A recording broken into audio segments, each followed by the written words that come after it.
Imported templates cannot protect your businesses in Pakistan. You must know the law that truly governs your contracts. Welcome back. Today we are going to discussing a very common yet a dangerous legal blind spot. Businesses in Pakistan usually use foreign contract templates without aligning them to Pakistani contract law. If you are signing deals based on the language that does not uphold in our courts, you are straightly heading towards a legal dispute without any legal protection, legal analysis, ignoring legal law and contract law of Pakistan while making contracts. Your contract can be weak or unenforceable.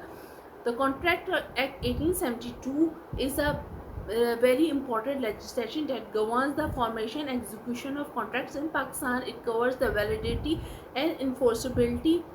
Section 2 to 10 lawful consideration of object free consent, void agreements, contingent contracts and breach of remedies. Section 23 lawful consideration and objects contract based on legal or foreign terms may be void if their object is unlawful.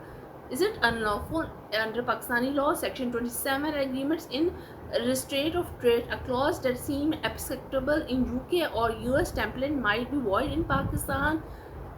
Example, National Bank of Pakistan versus Sargodha Textile Mills. The court emphasizes that the contract must be conformed to the local statutes to remain enforceable. Why this happened? Many startup SMEs and even corporate entities copy international templates from the web, ignoring regional influences like Islamic finance restriction, arbitration clauses not aligned with Pakistani procedural law, undefined jurisdiction in case of disputes like the skeleton. A contract must fit to the frame of its jurisdiction to truly stand tall, but hitting send on agreements, pause and ask, does this contract reflect Pakistani laws? A legally sound contract is just not a paperwork, but it is a front line of defense. So you should be very careful in drafting any contracts.